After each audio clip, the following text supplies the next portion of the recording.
Hi, Hang. Hello. Hi, Wendy. Hi, Mo. I made it this time. I've got my alarm got the right time this time.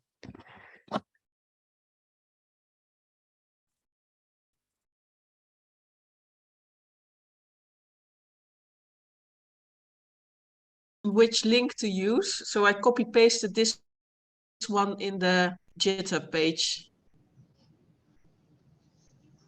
Sorry, I missed the beginning of that. I think my internet dropped out. What did you just say? Well, there was some confusion which link to take. So I copy pasted this one from my Outlook agenda into the box. But I see that Bernard has seen it.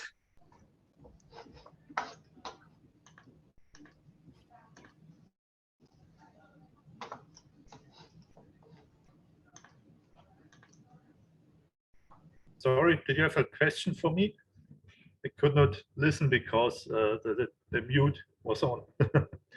No, I said that I copy pasted the link from the Outlook invite into the GitHub page, but I saw that you and Ma both already found it because I saw the questions in the email that you both were not able to find the link. Yes, no problem. I found it now. Yeah, normally we just leave the link in the actual issue as well. It just makes it easy to find it. I think this one doesn't have it, so but we can put it into the next one. Should be okay. Yeah, I think this one got a little bit confusion because nobody knew anymore who was going to be the minute taker and who was going to convene. Because we changed a few times now, so nobody was sure anymore. Yeah, I'm pretty okay with this time. Like I prefer this time because it's just my normal time compared to like the other one. Since especially I don't think Kim is joining us as often anymore as well. So I think something like this, if it works with everyone else, like I'm happy to just do it this time, like around about this time anyway. Yeah, will it change much next month or the month thereafter when the daylight savings change? Because for me, it's usually anywhere between 9 to 11 p.m. Okay. Throughout the years that I've done. So to me, it's okay. Okay. But I don't know, like if we have anyone who's joining from the US, we might have to switch if, you know, Yeah, happens. Because I think it would be quite early for them as well. It's like 5 or 6 a.m. in the US if we're doing this time, sometimes during the year. Yeah, it depends where you are in the United States, probably, but. So like, I think if it's for Ben, I think it's like sort of like New York-ish time is like 6 or 5 or for him if we're doing this time, I think.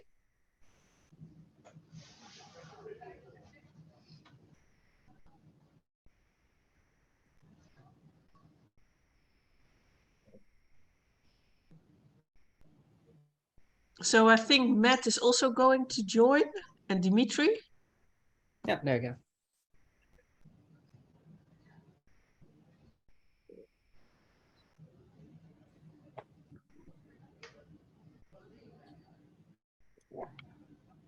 Hi there.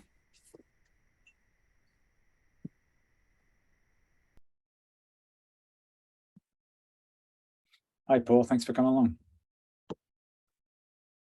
Hi, everyone.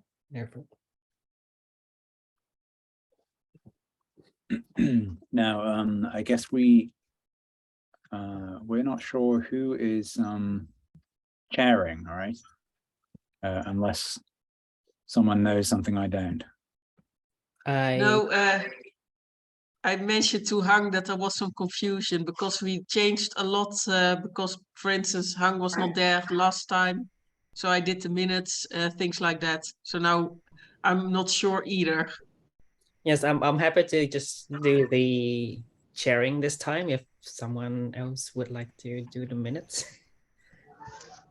It should be okay. Okay, I'm happy to do that.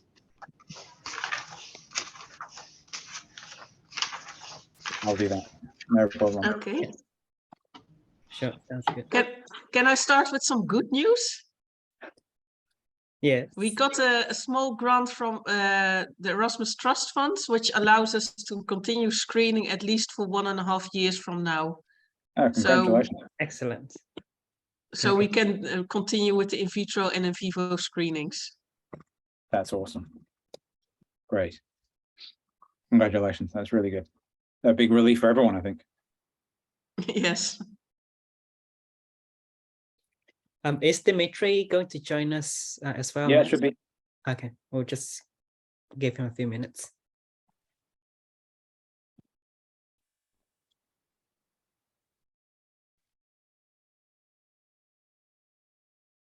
I tested positive for COVID again. Third time now. I'm positive as well. Oh, I'm all right, also come on. working from home. Snap. Yeah, I came back from India on Sunday and I tested positive yesterday. I came back from Stockholm on Thursday, tested positive for Monday. So, those planes, that's the problem.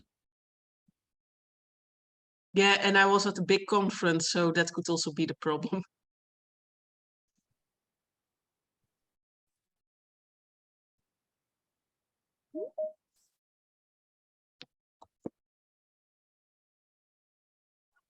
Someone's trying to start the Teams meeting, but they'll figure out that we're in Zoom, I think. Okay, do you want to start? I mean, I think people will join as they can. Yep, sure, no problems. All right, so I'm just gonna look through the agenda. So we just first thing with regarding the meeting links. So we have alternate links now, so that we can, like, if the Zoom doesn't work and we have something else in place of that now. Not that I know of.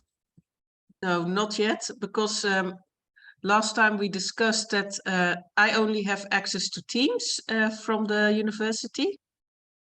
And Matt also had both, I think, Teams and Zoom, but we weren't sure if in your case you could also transfer the hosting to another center if needed, because that's the issue now, that we cannot that only the people from University of Sydney can host, Yeah, but not somebody else. But yeah, I'm not sure if that's yeah, I can't give it to anyone else outside of University of Sydney as host either. So that was the problem last time when I tried to add people in. If the email doesn't end in like sydney.edu.au, I can't add people in as hosts. So that's the limitation of like the current system. So would it work as well if we just have three links and we go through them? If, like, say, the usual one doesn't work, we just go to the next one. Would that work? You're freezing and breaking up on a little bit. same here.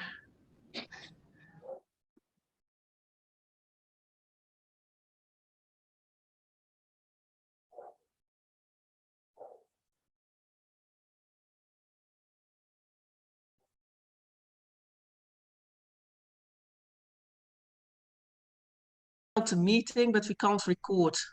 You're right. Okay. All right. It's a bit awkward, isn't it? Sorry. Yeah. I don't know. In that case, I thought there was a way around that, but maybe I'm not. I'm not sure. I thought you could assign co-hosting duty to someone else outside the meeting, but I'm not sure. My internet was just dropping off today.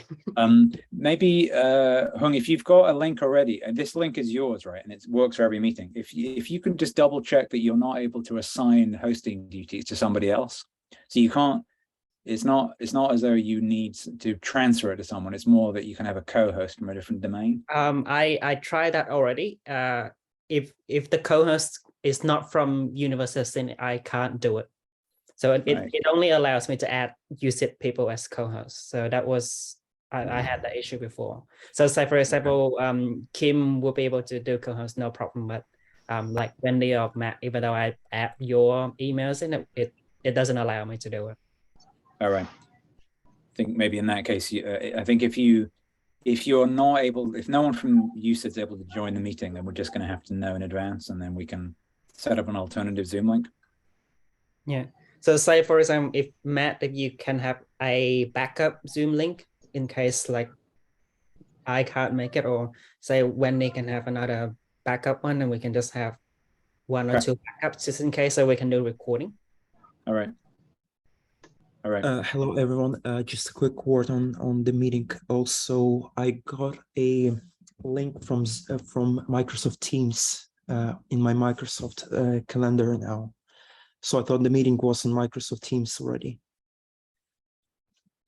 Yeah, I think that's sometimes I'm not sure, Matt.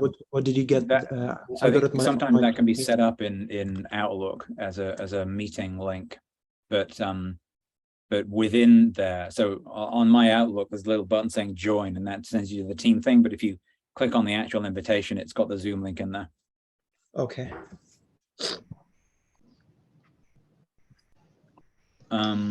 I think if we okay, so I think we can sort of sort out a backup if in case you guys aren't coming, no problem. I guess then we just need to talk about the schedule, just to make sure. Yeah, so maybe then we make it in the invite. There's only the links, so then we can make the links numbered. So 1 is the current link because it works for most. Then 2 is the Zoom link you're going to make, Matt, because apparently Zoom works the best for most. And then 3 will be a team link I will make. And then we always join first by the first link. And in case University of Sydney is not there, then we all join in the second link. Is that a solution? Right. Yeah, I'll do. Yeah, that works for me. In terms of timing, so the next meeting I've got is 25th of October in my diary at 9 p.m. UK time. Has everyone else also got that? Because that would mean that the invitations that I think Kimberly sent around are working. It could be that there's, because that's usually around the daylight saving change. So maybe, I don't know, maybe Australia changes it in a different weekend than Europe does. Yeah. Outlook should be okay. I still have the link that Kimberly sent as well for my time. So for the 25th. It will be for the 25th for everyone else, but 26th for Sydney. Right, but it's in the I diary. got 25th as well, Matt. Live. Yeah. Is it? Okay. So the link still works. The calendar invite still works. Mm-hmm. I got 25th as well, Matt. October. Okay, so it's all in there. That's fine then. But are we happy with 9 p.m.? Because Wendy, we were speaking about this last time, and we were thinking of changing maybe to another time slot. Yeah, Hung just mentioned, for me, it's still there at 2 times, by the way. It's for me at 1 o'clock or at 10 o'clock at night. But Hung said that he preferred this time. Okay. In contrast to the other one, because you're more a night person than a morning person, you mentioned. Yeah. So I guess, especially since Kimberly is not on as often as well, if it works for everyone else, I'm happy to just stick to the one time, if that's fine. The only caveat is that if we have like Ben from the NDI who's going to join us, then we might need to accommodate him, knowing that this might not be the best time for US. But otherwise, I'm happy to have the later hours for Sydney. So like right now. We can just convert to that. Did Ben move to New York then? I thought he was in Geneva. He's in Geneva. Oh, Geneva. Sorry. Okay. That might have been. Was it because we used to have like one time for US at some point, but I don't know whose that was for. But yeah, if we need someone comes from the US, then we might have to switch time. But otherwise, I'm happy to have this. Yeah. Okay. All right. Great. Who wants to cancel all the remaining meetings and set up a new one? In that case, are you happy to do that, Hung? Because then you can insert the Uni Sydney Zoom link. Yep, I will have a look at that. I'm actually not sure how to do that, but I will have a look. Fourth Tuesday of every month, right? That's what we've been doing. I can also make the links via Outlook, because we need to add anyways all the secondary invite links in that new schedule. So I will take that up. So I will use this link for the first, for the University of Sydney. Then if Matt can provide me or Dimitri with a Zoom link at the same time Right. from you, and then I will make a Teams invite as well. Okay.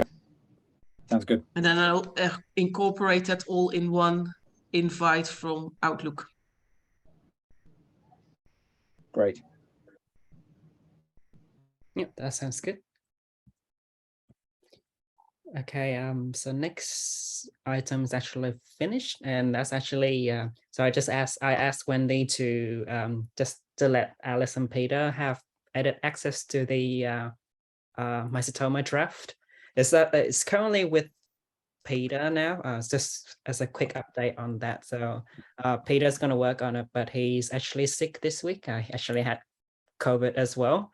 So I will bother him too much this week, because he's actually quite he got it from his family. So kind of like everyone's kind of really tired of it, like in his family. So we'll just leave him to rest for this week, but I'll follow up with him next week when he's a little bit better. Hopefully we'll get you to sort of like do some more.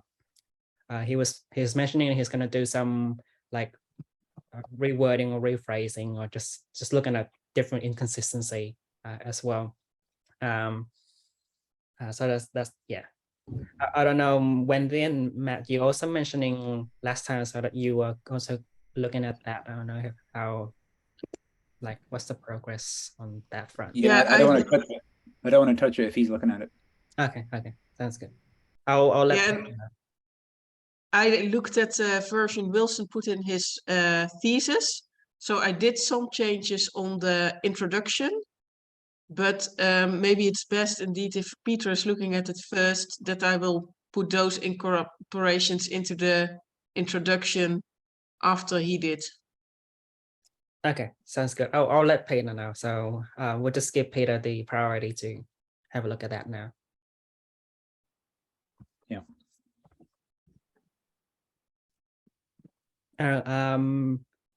Next one is actually on the SAR gap. So we're gonna have look through the Epichem library to bring out some interesting compounds that hopefully will either address the gap or also like fill in or elaborate on some of the SAR. And I actually have had my list already, and I think Dimitri, do you have any progress on your end? Just looking at that so we can merge them together, and we'll send that to Keenan in one go.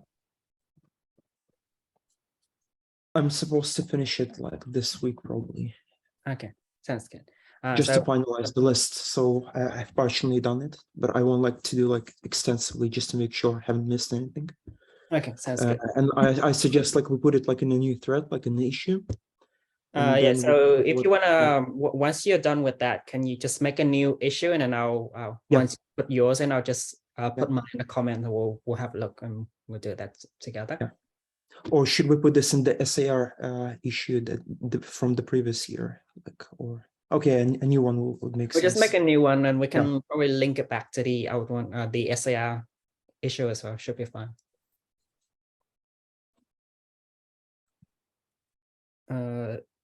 Missing smart strings. So Dimitri has done his. So the Mycetoma Google Sheet is up to date now. Okay, sounds good.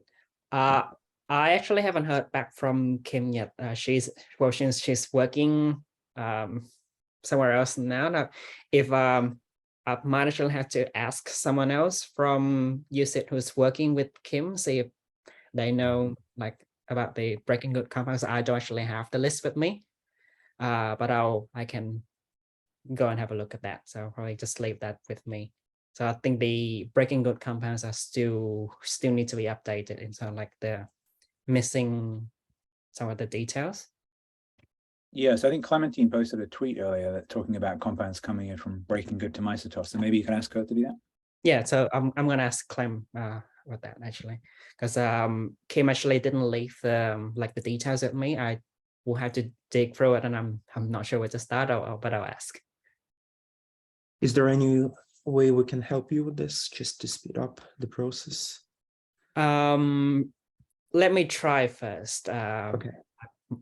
I might, like, by myself with some difficulty, I'll probably be able to look through it, but I think Clem might be able to help me with that to speed it up. Because as far as I understand, like when we finish this, then we can generate the log p values that we're still using for those compounds. All right. We just need the smiles and the molecular weight for all the compounds. Yeah, I'll make sure I'll get in touch with Clem like really soon. She's actually doing some SSP stuff, so she might be a little bit busy, but I'll talk with her. All right, so manuscript, we have talked about that. That should be good.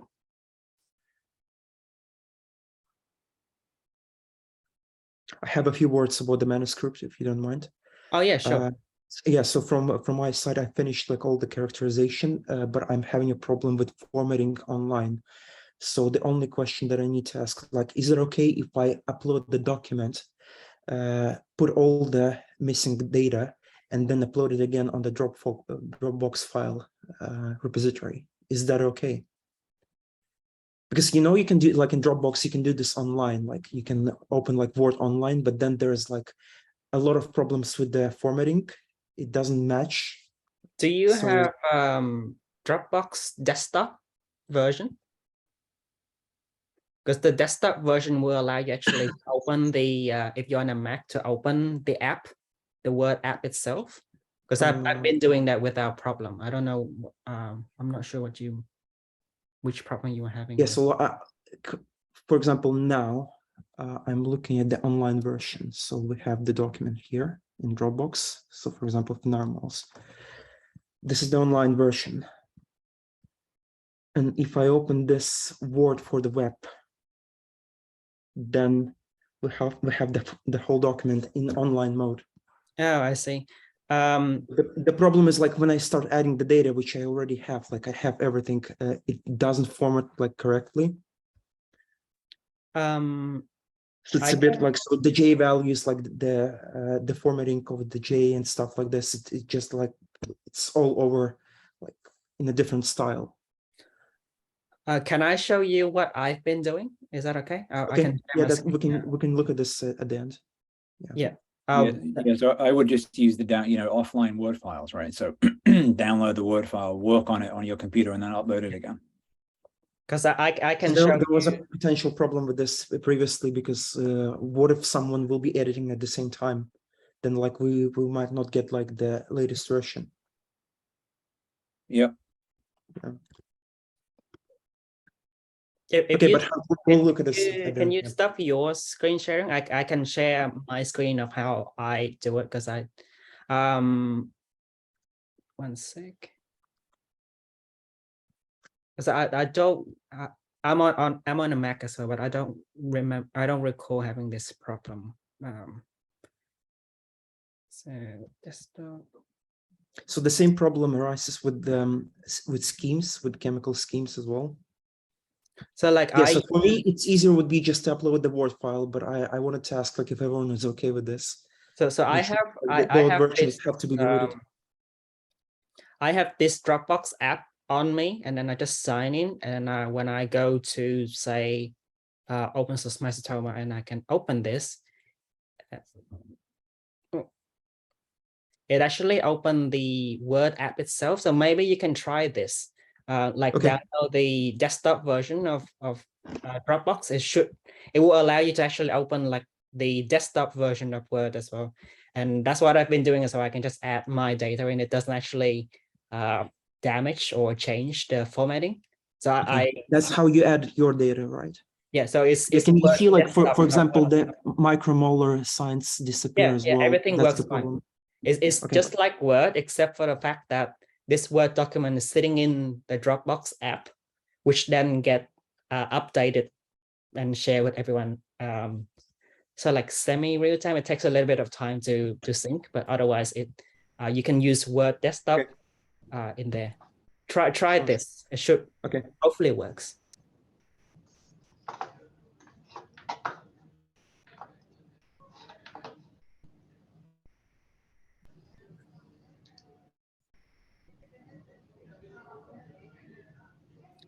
All right, so next one is actually on me, and it's actually to contact Rowan. I guess I met Rowan at the Raki 2022, and he was mentioning his expressing his interest in like sending a few compounds for testing. Rowan, Matt, do you remember working with Rowan Davis from Griffith? Yeah. So I mentioned that he knows you, and I think so like around about time where Ed was still doing his PhD or something like that. Series 3 or series 4, I can't remember. But he said he wasn't sure whether like it will be of any value to send the anti-malarial compounds. So he was not sure about that. But I was supposed to send a follow-up, but I just leave that with me. Do you think it's worth it to just get Rowan on board for like a batch of anti-malarial compounds as well?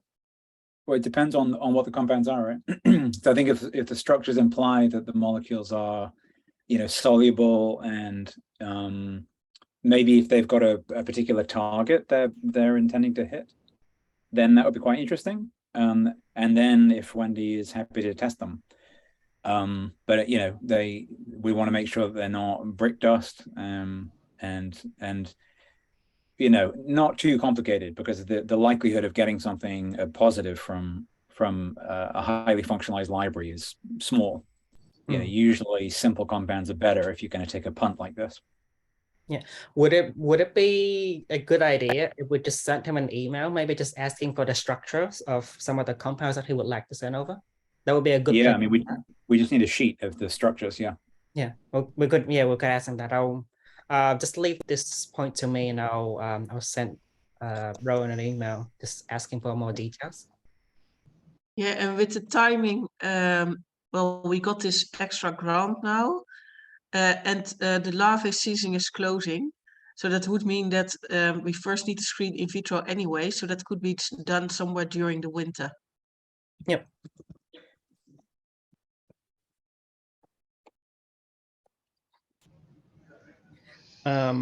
Next one is on series 2, and this is actually on Kim to double check that there's no doubling up of compounds of synthesis from SSP as well as other high school, like for example from Seven Oaks or from other Australian schools.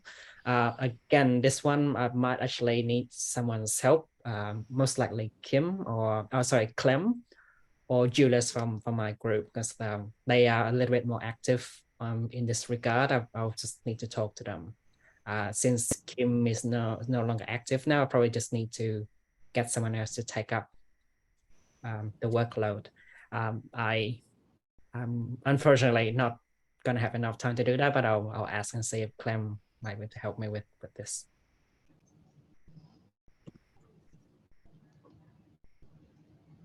Are currently all high schools working on the series 2, or are they also working on other compound series? Because if I recall correctly, not everyone is working on series 2 anymore, is it? I think we need an update. As of this year, SSP students from UCIT, as well as high school students from UCIT, are still working on series 2, just so like different functionalization of series 2. But yeah, we need kind of like a overview / update, which I actually don't have on hand. I can either just send Kim a quick email, or I'll ask Clem first. We should be able to figure that out. Matt, update on the breaking. Yeah. It would be good to get an update on what Breaking Good's doing.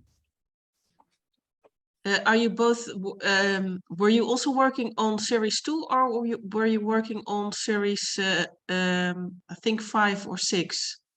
So I was starting to work on series 5.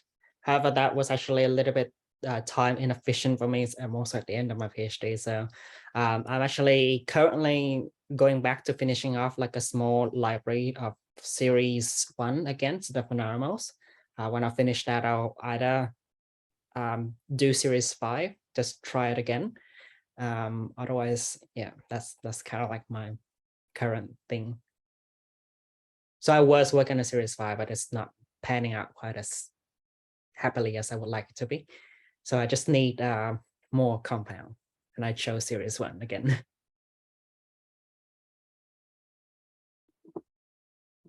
Yeah, on that, we're kind of happy to do whatever, I think. So I think, you know, where the most useful thing or the most useful place to look is, we will try to look there. So we've just got our sort of new students for this year. So, you know, they're kind of starting from scratch anyway, from their sort of knowledge and what they can do and what they can't do.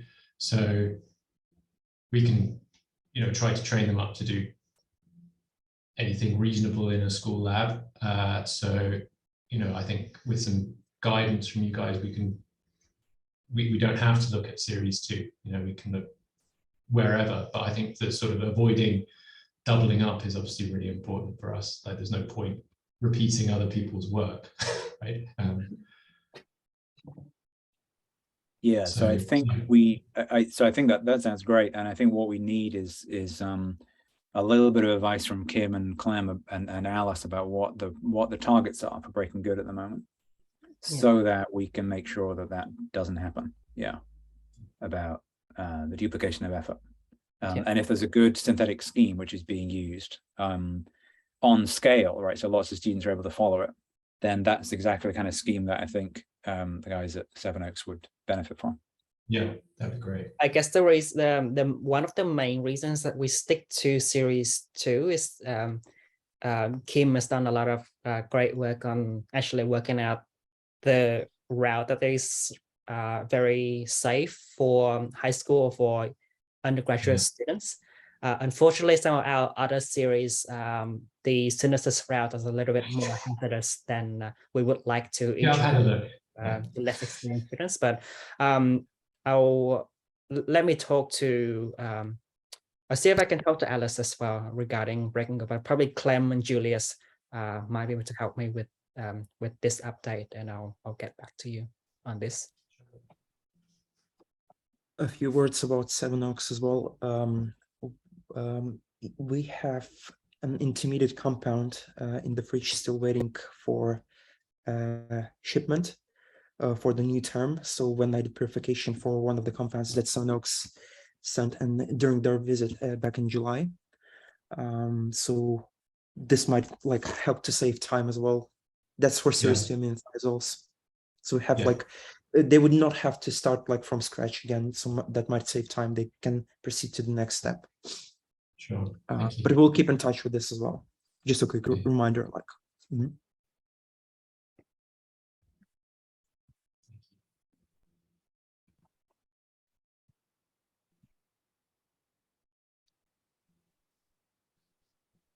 Okay, so next one is actually there's 17 compounds that are currently being prepared for screening. So this is to Andrea, and we need codes to be assigned to these ones. I don't know who. Does anyone know who's supposed to be doing this? So have those been screened already? Maybe we should go to Ma. Yeah, we did screen them, but the coding, is that just simply an adjacent number? Because we're not chemists, of course. So I can name them, if we ended, for instance, at 10, we can name them 11 till 12, but till 17 or whatever. But is that enough? Or is there there's some chemical thing hidden within the code? Well, kind of. Yeah, they have to be named accurately for the master list so that we have a unique identifier. Yeah. And I don't know if that's been done. And I don't know if the other compounds as well have been done, because there are two sets there that I mentioned. So I don't know. So you've tested them with their local codes, I'm guessing. Yes. Right. Okay. So we've got to be very careful here that we don't get confused. So we could add them in the list under the local codes because they have I think in the list there's an alias, and then somebody needs to assign the chemical code. Right. Is there a structure associated with the compounds? Like small strings and stuff? I have to Yeah. double check, but I thought they were. Yep. Okay. Yep. I'm happy to assign a code if you just leave like a structure that's because sometimes if there's duplicate or retest, we just need to name them name them sequentially, like logically with the previous ones. But I can do that if I know what it looks like. So Okay, yeah. then we will assist in the upload same the way. chemical structures. What we upload everything we have and leave the number open. Okay, if you can put that to me, I'll do that for and I'll update that next month in next month's meeting. Also, when they have a quick question with regards to the screening. So are we talking about those compounds that we mentioned during last meeting in August? Because I was supposed to generate a scheme of actives, but I'm not sure like whether we have the full data set yet. For example, the average ones. Do you mind like navigating me quickly on this? The thing that we just talked about, is it the same thing that that's on this list?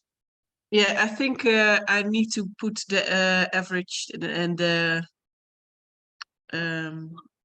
I will attend to the list. I will double check how it's currently in the list and what is missing.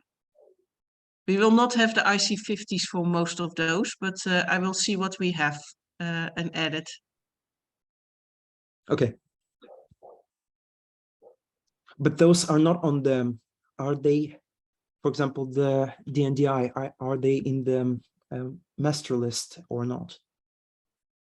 Those ones are, I think those are the ones we're just talking about, that we did get the local code, but not the Maya's code yet.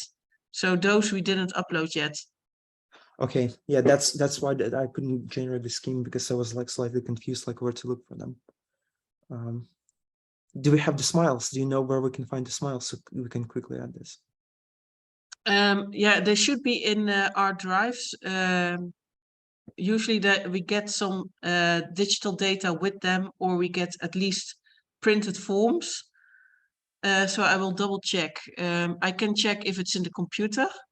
If not, then maybe Mark can check the lab, because I'm not allowed in this week due to COVID, but otherwise I can check next week. Okay, can you please let us know, and we will help you with the assigning the MycetOS codes and Yes. adding to the list. Yeah, great. I think it's in series 5, isn't it? These are the benzoxazole Yes. samples. Yeah. So it's series 5, issue 3 is where the data you need are. There's a data warrior file. Okay.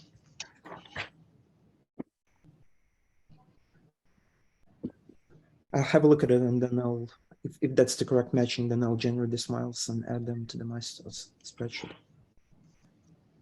And update, make an update like on the issue, on the meeting issue, just let everyone know. Okay.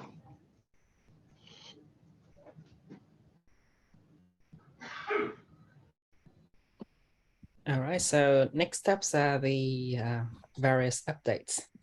I'm happy to start as well. So this is just from using, so this is my synthetic. I'm just gonna quickly share some of the compounds that I'm making right now. So in terms of the like the other part, which I will get to, so things like just getting talking to Clem, just getting the updates on series 2. I will do that as well, sometimes this week or next week. What else? That code, so I'm going to do with the Mycetoma draft, that's going to be with Peter. I will chase that up with Peter once he's better. And this is going to be, so let me get the correct. Give me 1 second.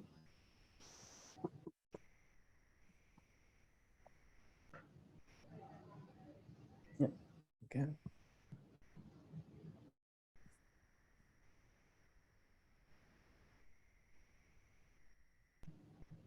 So I'm actually working on this small batch of phenaramodes here. So some of these are actually, when Kimberly finished, she actually has a couple of compounds that she would like to make into like addressing the SAI gap, and it's actually this one here, so these two, as well as this one that I think I should make as well. That's just so like a match pair with some of the like 2-fluoro for chloral compound that's really active. Kim believes that the two substitution is actually more important compared to the 4 position. Just like we saw some of that evidence of that in our SAR. So that's why she's suggesting that we'll just remove the 4 substitution and see what happens. So that's what I'm making right now. And because I'm making this, I also just want to finishing off like a small library of some of the stuff that I wanted to do before, but never really had time. So this is what I'm working on right now. I'm kind of like halfway through it already. I'm experiencing some slight setbacks in terms of like reaction just not being nice to me and column breaking all the time. But yeah, this is my current work, and I'll probably finish this by the end of this week or so like towards next week. And we should have I'll be able to send this to Wendy for an in vitro testing as well. I'm Hang. Have you ever thought about preparing metal complexes with these pyridine compounds?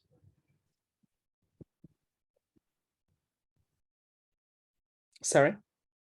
Have you ever thought about preparing metal complexes with pyridine compounds like these?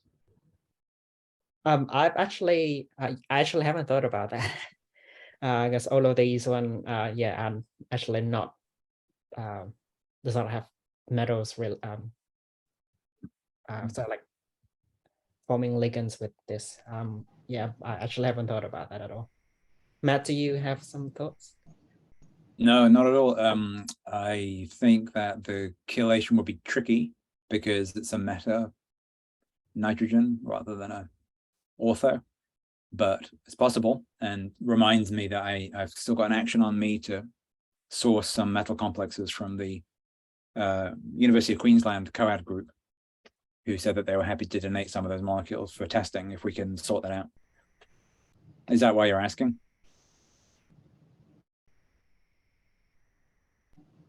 Oh no, I'm just, yeah, I just wanna know if I have some thought, because I actually haven't seen any of the phenaramodes with metals center or like with metal chelation before. So yeah.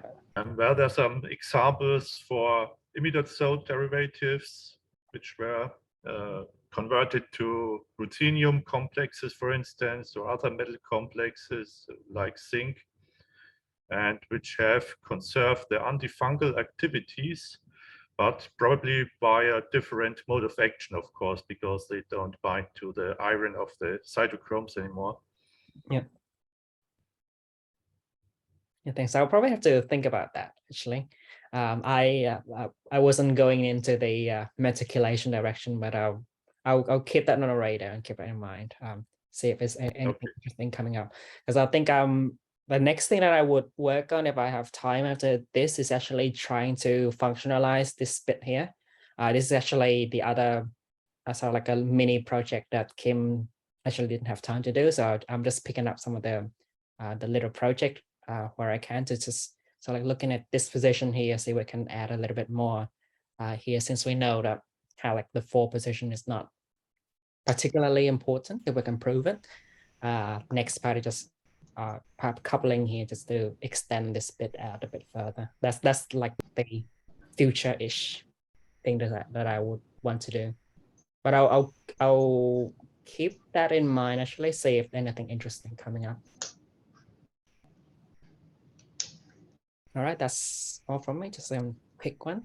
Has anyone have any thoughts about selenium compounds, like for example, selenium containing antifungals, something that I came across like previously in the papers as well, just as a consideration, like diversification of the lineage, like for phenermals. Do you have So like metal chelation, metal complexes, like also like what about like selenium containing antifungal analogs? Would that be useful for consideration as well? Matt, do you have any thoughts on this? I'm not sure. I mean, any metal complex is interesting. We can try some out. But if you're wanting to propose some selenium containing compounds, just propose something on GitHub with what you've read, and we can. Yeah, maybe like have a post where you have some examples or some structures, and we can have a look at that. If you can also link to like the literature source as well, if you found them from some papers, I'm happy to just read through it as well. Of course, I can send you the links of some of these papers about metal complexes with clotrimazole, for instance, such common antifungals. You can check them if it is applicable for your chemistry or your compounds then. Yeah. How about I'll just after the meeting I'll just make an issue, and then Dimitri and also Bernard as well, you can put that in.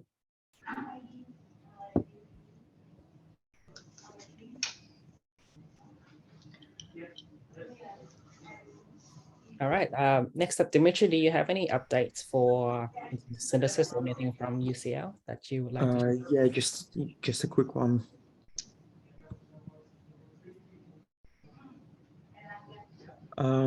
So I have diversified the scaffold planning and synthesis. So as opposed to usually working on with the ketone intermediate as a precursor to the ketoxime series 6, I have developed like a different like synthetic route. So just additional step and a different approach to how the ketoxime isomers are being made now. So we also added hydroxylamine to get the hydroxy intermediate. And then I decided to do like alkylation reactions, which work perfectly fine. For example, I'll just go through one example because there is a reason for that. Like it's very important.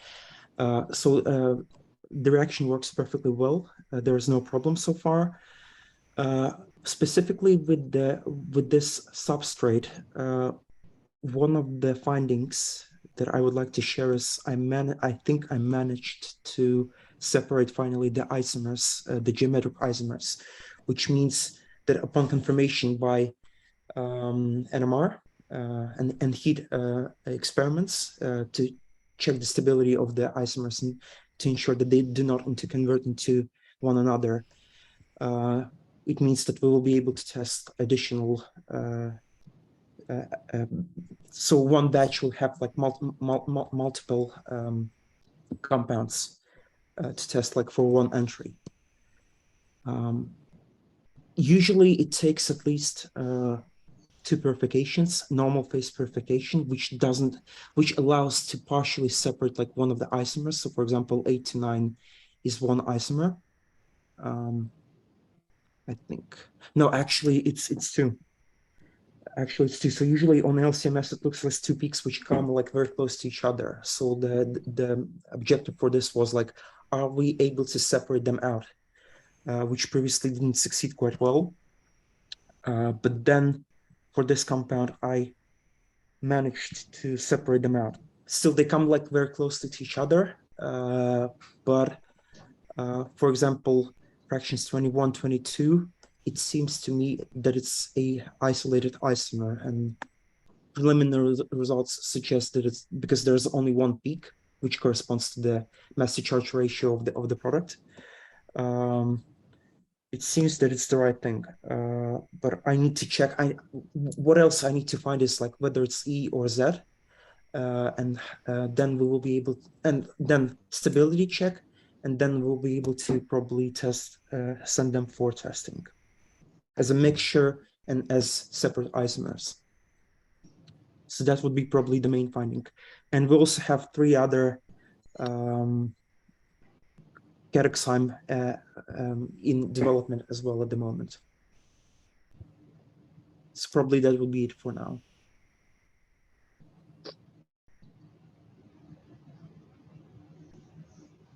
Any questions?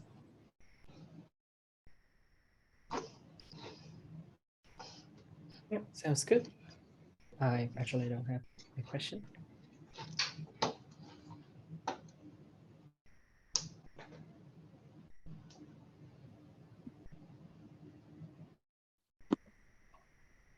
Okay,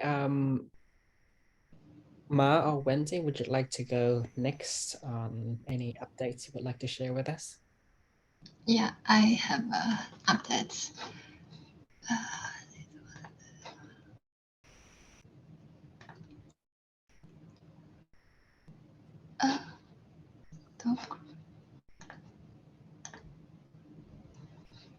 Okay, so can you see my screen? Hello? Yep, all good. Yes, we can. Oh yeah, okay. So yeah, it's about the in vivo screening update. So compounds from Mycetoma Open Source 2022, compounds including Series 1, Series 6, and natural products, and several compounds from last summer. As for Series 1, one compounds added from Mimi last month. Yeah. Then this is several compounds from last summer. It's a survival data from survival data for these 4 compounds. We use the amphetamine B as the positive control and use the infected control as a as a control. Yeah, and we can see these 4 compounds didn't prolong the larvae survival. Then we add these 2 compounds data into the log-D. Then then there are no different significant difference with log-D and the log-D at pH 7.4. As for these 2 compounds, data of molecular weight and log-D and some others data should be added. This is Series 1 compounds from this summer. Then as for the DM53 and the DM44, they repeat 3 times. As for the DM41 and the DM61, they finish 2 times. We use amphetamine B as a positive control too. Then we can see just the DM44 has a significant difference with infected control. As for these 5 compounds, the data of molecular weight and log-D, rot bonds, log-P, and flexibility should be added in the spreadsheet. Yeah. This is for Series 6. There are no significant difference with infected control. And this for these 5 compounds from Series 6 is in this summer. Yeah, and these 4 compounds we tested 2 times. There are no difference with infected control. This is for natural product. As for the petrohema and the nephysarin, these 2 are powder. So we dissolved it at 220 micromolar, then test them test them for toxic test first, then do a larvae test in vivo. Then the petrohemin is toxic at 20 micromolar. Then we tested it in 10 micromolar. It is not toxic. So we performed the larvae test, but we repeated two times. In total, 30 larvae were treated with 10 micromolar petrohemin, but all larvae were dead within 4 days. As for the Nephisazarin, it's also like they all died. The larvae all died within 4 days. As for this, the last two compounds is a liquid one. So we dissolved it with V dilute V. Then as for the 2.5%, it is still toxic. So maybe we should do a more small volume concentration with this compounds, then do the larvae test in vivo. So it's a small summary. We currently finished the therapeutic efficacy of 3 compounds from last summer. Then for another 16 compounds, 4 natural products, 5 ketamix from series 6, and 7 pheneromones. Larvae experiments are ongoing, and we predict that just 2 or 3 additional larvae tests can be performed due to the cold weather. In the general database, data such as molecular weight, log-D, etc. Is missing. And then out of the 16 compounds tested in vivo, only pheneromone called DM44 enhanced larvae survival till now. We will try to finish all current in vivo screenings before the end of the season. Next year, focuses should be on the other compound, the series, just like series 2 or series 6, right? So, any questions? Thank you. That's great, thank you. Could you share the slide deck online? This one? The whole thing? Yeah. So Okay. that we have it, because it's great to get the codes here. And for the data that you're showing here, are all the data that you're showing in the master list? So the fact that these compounds have been evaluated in these assays, or are these in vivo tests not in the master list? They are in the master list when they get to the final results, because otherwise we need to update it over and over again. So okay, no, when they fine. have when they have had 3 repeats, then we consider that final, or it must be that there is a huge difference between the 2 repeats, then we do a 4th repeat. Right. I think that we uploaded the final results from last year, but these results she shows on this slide, for instance, they were only from last week. So I don't think that was completely uploaded yet. Fine, great. But again, I will double check the master list in this week. The molecular weight should be in the master list, surely, because then that allows you to calculate concentrations and stuff.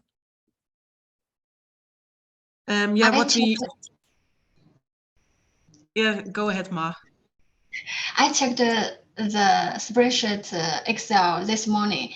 Several compounds molecular weight are still missing. So I show here.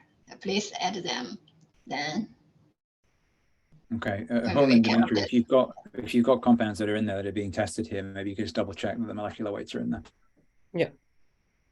Yeah. And what I usually do is when we have the smileys, I just send an email to Ben I also post it on GitHub, but usually he responds to the email a little bit quicker. I just give him a table with which log D and rotation bonds, etc. we still need.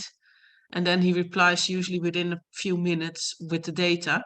But for that, the smiles are needed. So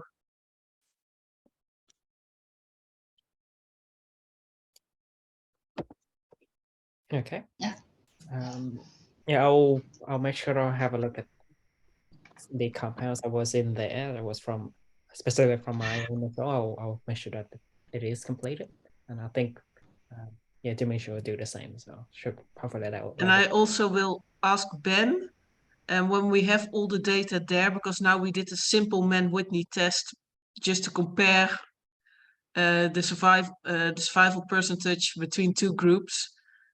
In the past, we had a trend, so 0.07. Now it became not significant when we added 2 out of the 4 data points. But there should be other statistical analysis which can be done. And he did a previous one in the first paper. So maybe he can double check if that same analysis can be done with the data points we have for the Fennery moles. But unfortunately, I'm not a statistician. So these are the tests I know, but the other ones, either a statistician should look at it, or maybe Ben can look at it if he knows them. Yeah, I mean, certainly there's lots of in vitro potent compounds that are giving nothing here in the in vivo evaluation. I think So yeah, there's I something know we can do there to improve that. Yeah, I know particularly as well. Like I remember 174 was giving really good in vitro. I think one of our best in vitro one as well. That yeah, they also didn't quite work well with in vitro. But I guess we had this. This is an ongoing issue. We have to just kind of figure out the fine line between the two. Yeah, and in vitro, of course, you only need as a molecule to be able to penetrate the cell. But in vivo, you need to penetrate all the way towards the grain. So that means that you need to be able to survive in the hemolymph of the larva in this case. Then cross the collagen capsule surrounding the grain, cross the immune cells which are surrounding there, enter into the cement material, and then find your way towards the fungal hyphae and act there. So of course, that's a lot of more barriers to take than when you are sitting there together with the fungal hyphae. Sounds like quite a journey.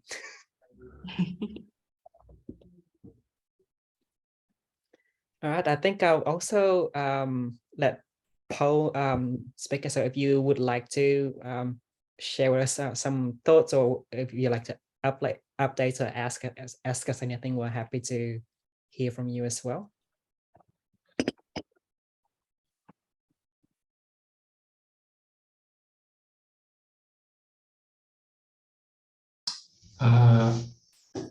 No, I don't.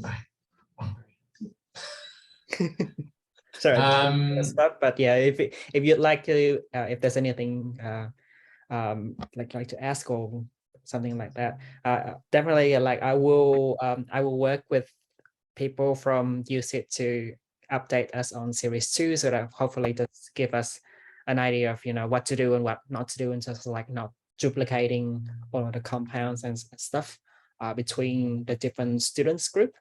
But yeah, we'll just leave that for now, and I'll get back to everyone on that. Yeah, that's fine. That's good. All right. So we'll just also by the 10 p.m. mark on my end, so that's on the clock now. So we're just kind of wrapping this up. Just 2 quick thing on the any other business section that I saw on here. So there's one where we as some recent samples contributed by EBI 78 that was sort of like needing some data. So does anyone know about this? This might have been when I was I'm actually not sure.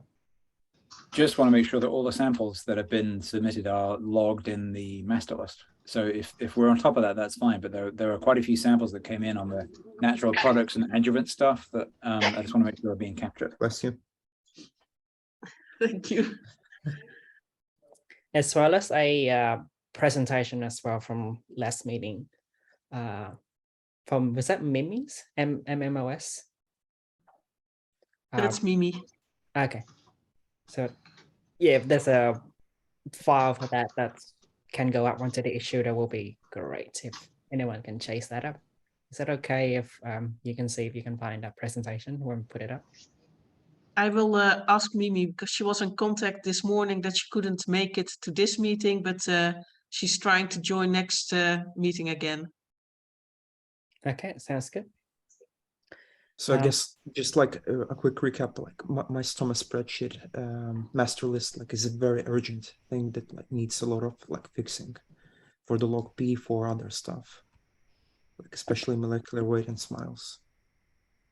Yeah, I think now we're finalizing the data set, especially for the SAR. The larvae season will end before next meeting. So it would be great if all data is there so that we can do the final analysis and complete the paper. Okay. For series 2, I will chase up with people and I'll get back to you ASAP on that.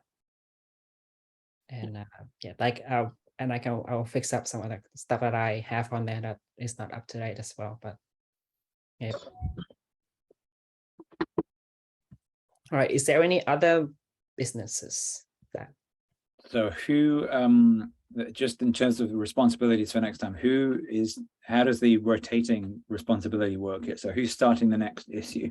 So normally the minute taker will then do the new meeting and then chair it, and then it just keep rotating. But since I haven't been doing any minutes, I'm happy to do minutes next time. If Dimitri or Matt, do you want to chair the next session? All right, so next issue is UCL, next chair is UCL, and minutes for the next one is going to be UCID. Yeah. Great, done. Okay. Wait, but And there's a schedule, I think. And when they will send out that calendar invite for next time to this sort of hours. Yes. All right, great. Sounds good. If there's anything else, then thank you for coming. Happy to see everyone again. And if you're not well, hopefully you get better very soon as well. Thank you. Thanks. See you guys. All right. Bye. Bye. Yeah.